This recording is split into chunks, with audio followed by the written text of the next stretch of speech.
Hello and welcome to my channel. Today I am doing a video on my tarot cards collection, I suppose. I just got a new one, so I'm going to unbox that for you at the end. But first, let's take a look at my tarot cards.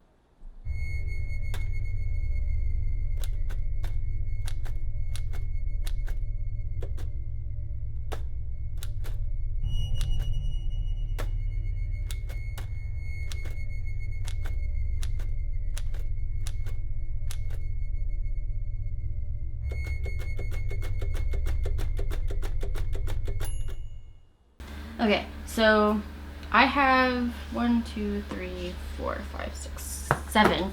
I actually have 7 decks now. My first deck was this Lord of the Rings deck, which is, it's also like a card game, and that's actually how I convinced my very Catholic mother to buy them for me at the bookstore. My second deck, I actually got this deck when I was on tour in New Orleans with my sideshow troupe, and it is the Fantastical Tarot, which the art I've always loved, and this deck was like the first deck I really felt a connection with. A lot of people have this deck, and I see it pop up on Instagram and other places, and I'm like, yeah, it's a cool deck, but I don't know. It's just not, it doesn't feel like me anymore, but I still feel very connected to this deck. I've got a lot of fond memories of this deck, like being on the tour bus and giving everybody readings.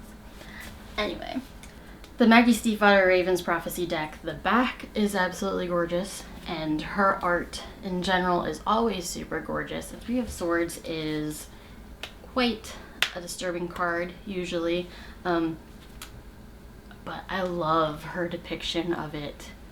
Like, look at that. This is like naturally the heartbreak card, and I love this art. It's so like, there's so much emotion in her art in these cards, and I feel super connected to these. But so these are the ones I use all the time. I took Veronica Varlow's tarot reading class with these, and so I really increased my knowledge of tarot through these cards, and I love them so much. They are my absolute favorite for now. Who knows what will happen in the next 10 minutes. I've got the Zombie Tarot. This was given to me by a very good friend of mine, Michelle, who you probably have seen in some of my ghoul videos when we were doing stuff for Crypticon. This is like 1950s atomic style art, but it's all like a zombie apocalypse kind of stuff. It's super cool. I love this deck. The depictions on these cards feel very accurate for me. I usually use these when I read my husband, and I like having multiple options depending on either how I'm feeling, the kind of questions I'm asking, or what, because I can, I don't know, different cards kind of say different things, like, I don't know. So I love this deck. I love the box it comes in. It's so big. It's like, it's kind of a hefty piece. Like unlike the Raven's Prophecy deck box, like this box actually seems like it's a legit case for the cards, and I really like that. So it's kind of like a decorative piece, which is pretty cool. On to my oracle cards. So I have the Asylum Oracle by Emily Autumn. It is signed. So if you know, Emily Autumn does a lot of artwork and music and stories and stuff based on her experiences with mental illness and other things, which is also something that I relate to a lot. The backs of the cards have the Asylum wallpaper, which is pretty standard Emily Autumn Asylum stuff. And then the art has her artwork, which is also gorgeous. I use these not as often as I do tarot. I do tarot like every day, but sometimes I will do Oracle instead, or in addition, or at the same time. But it's like I pull a card for reflection, or like, what do I need to think about today? And occasionally I'll be like, what do I need to do today? And then if I'm using this deck specifically, what comes up almost all of the time is the pencil. I'm like, yes, you're right. I do need to write.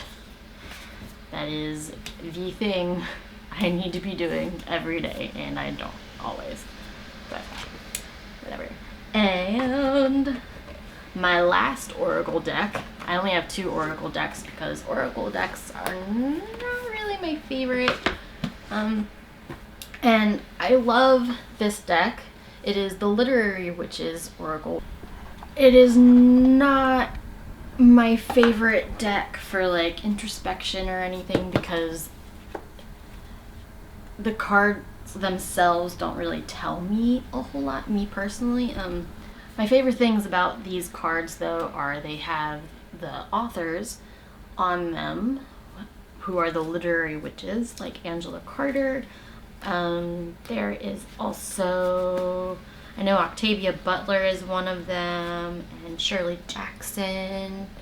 So sometimes when I use these cards, I will only pull the author cards because I feel like that gives me more perspective than just an object, which I want to say, I feel like the objects are supposed to be images that are depicted in the author's works, but the cards themselves and the descriptions in the booklet that it comes with don't really tell me much of anything. So I'm just like, I don't know, I'm kind of guessing, I feel like. I don't know. I have not yet developed much of a connection with these cards, so I really don't use them that much. And now for the moment we've all been waiting for. My new deck.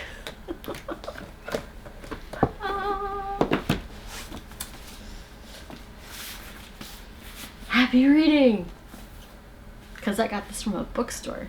Because I buy things from bookstores. Okay, so this is the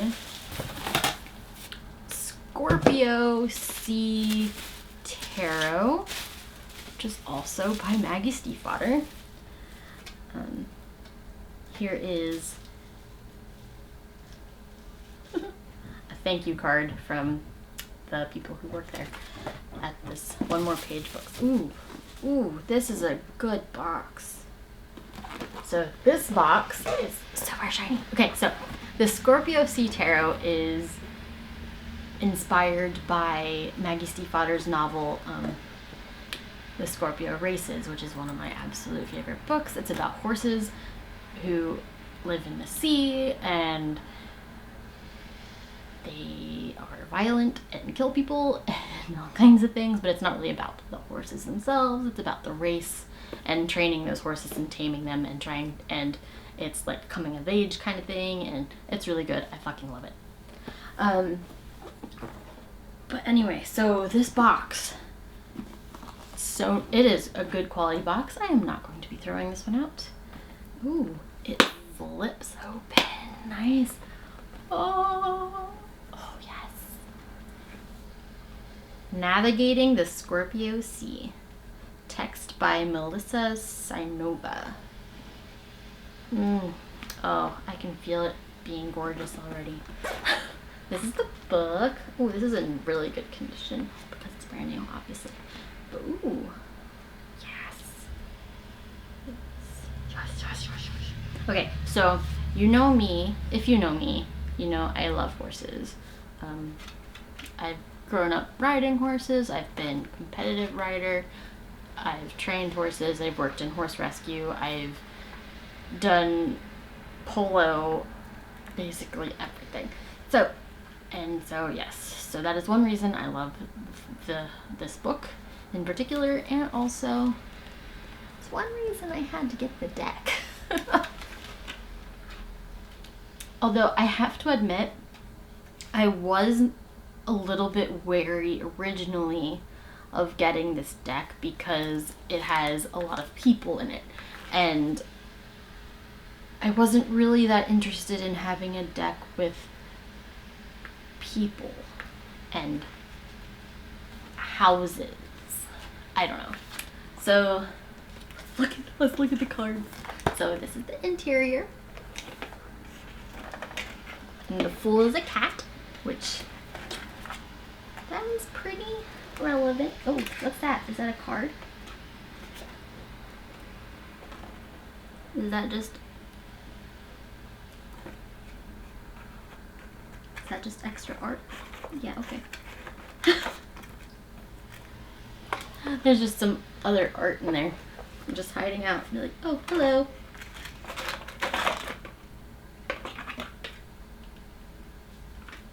Huh. Interesting cardboard.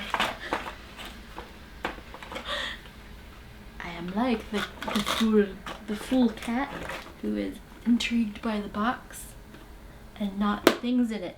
Okay, that's a lie. I am intrigued by the things in it. Okay, so it's wrapped in plastic, unfortunately. You probably don't know my stance on plastic. I don't like plastic unless it's absolutely necessary.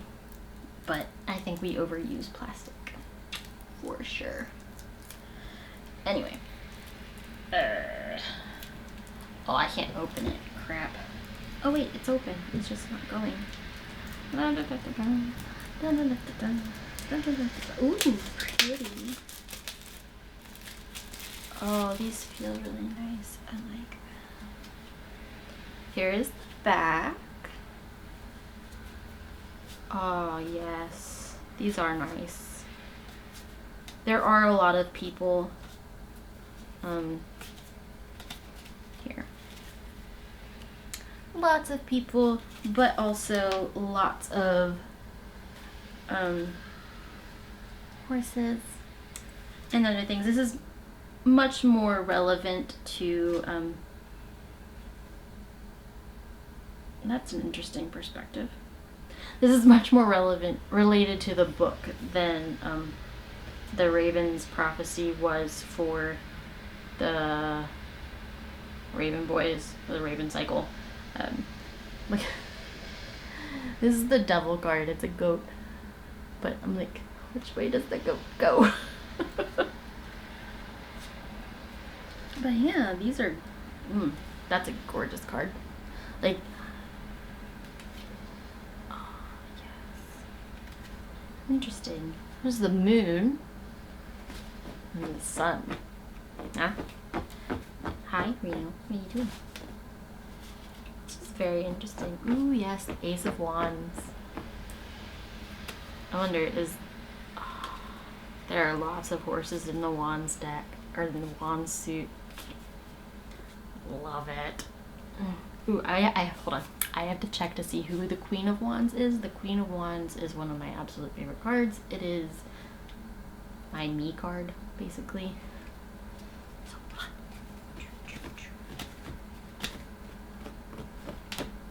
Yes. Love it. I love it. I love this deck. I like that there's no border. With the other one that she did, there's a border, the orange border, which I also liked, but this is so much, I don't know. I like that it's different. I mean, some of them have like that kind of border, but these are really pretty. Ooh, and they're so smooth. That's the other thing I don't really like about the Literary Witches card, or the deck, is because they're like bicycle cards, and I don't know, I'm not a big fan of that kind of texture, but these are super smooth, very, very nice. Okay, so I am going to go do some B-roll inserts of the decks that I have shown, and I am going to film another video about my favorite horror authors, which I have been sitting on for a month and a half, maybe. I don't know. So I'm going to do that.